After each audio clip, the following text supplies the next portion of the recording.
on with this sort of thing. Careful now. What is up everybody, and welcome back to another video. In today's video I'm going to be going through some players I believe you should take a look at as we head into Game Week 20. The deadline for Game Week 20 is Friday the 13th at 6:30 PM, so due to the upcoming FA Cup games we have a bit more time to ponder our transfers before the next deadline. I would also recommend not making any early transfers for Game Week 20, as the more info we have leading into this game week, the better chance we have of being appropriately prepared for the future game weeks. The first player I want to take a look at is Arsenal's talisman Martin Odegaard. With already 30,000 transfers in at the time of recording this video, Odegaard is the most transferred in midfielder ahead of Game Week 20. Based off Odegaard's recent form of 4 goals and 3 assists in his last 5 matches, it should come as no surprise to anybody that many are looking to Odegaard as a key Arsenal asset to own. Whilst on paper Arsenal's next 2 fixtures can be considered difficult, I believe it's time we start to treat Arsenal assets like we do City assets. When nailed, Foden is considered a must-have in our FPL teams, however the same is never really said with Arsenal assets. The current form of Arsenal doesn't seem to be slowing anytime soon, so now is the time to go for Odegaard. The only issue I have, as mentioned on the screen, is that many players already have 3 Arsenal assets in their team, whether that be double Arsenal defensive Martinelli or double Arsenal midfield with another defender. However, I believe a strong case can be made for moving someone like Saka or Martinelli out for Odegaard. I'm usually not a fan of sideways moves, but I believe there is quite a high upside with this move, and I therefore would seriously consider it. The next 2 players we will take a look at could be considered a reactionary choice, however I believe they have shown good quality for large parts of the season. The first player we will discuss is Brentford's Ben Mee. Following a tremendous 3-1 home win against Liverpool, Brentford assets seem appealing, especially when we consider the next 3 fixtures. Although Brentford's defence has not been amazing this season, with an expected goals conceded of 25.2, Ben Mee still remains a solid Game Week 20 pick due to the attacking threat he possesses from corners and free kicks. I would recommend Ben Mee to anyone who is still looking to replace the injured Reece James. The second player that may be considered a reactionary choice is Brentford's Mbeumo. As I've already mentioned, Brentford have shown good quality so far this season and will look to continue it against Bournemouth at home in Game Week 20.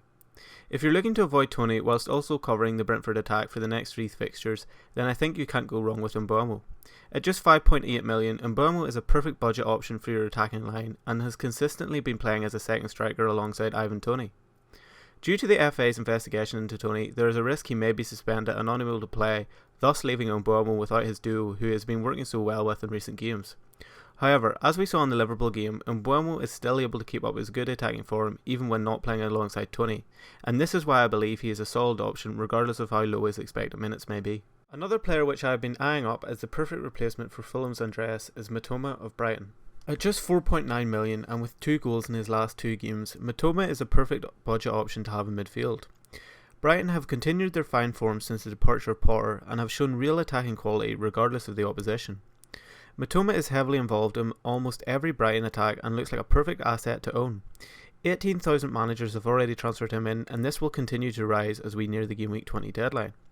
However, it is important to note that Mitoma is not on set pieces and thus his chances of a return may be slightly less than Andreas, who is on both corners and free kicks. However, due to Brighton's fixtures and Mitoma's form, I would consider him the perfect replacement for Andreas. Lastly, the final player I will discuss in this week's transfer tips video is Sven Botman. If you have watched my Game Week 19 team selection video, you would know I have decided to bring Botman in for James. However, I decided against this move and instead brought Mitrovic in for Martial due to Fulham's double game week. However, this does not mean I have gone off Botman, as I still consider him one of the best James replacements alongside the likes of Ben Mee. Newcastle's incredible defensive form does not seem to be stopping anytime soon, so now may be the best time to double or even triple up on their defence depending on your team's situation. At only 4.4 million, Botman is an absolute steal and has already been transferred in by 11,000 managers. It will either be Botman or me who comes into my team for Game Week 20. That's going to do it for this week's transfer tips video as we look towards Game Week 20. If you did find the video helpful, please make sure to like, comment and subscribe. The Game Week 20 team selection video will be live in a few days, so make sure to check that out as I'm planning some big moves for this game week as we try and prepare for the possible double game weeks that may happen.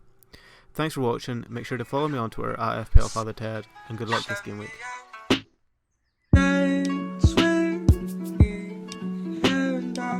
Do you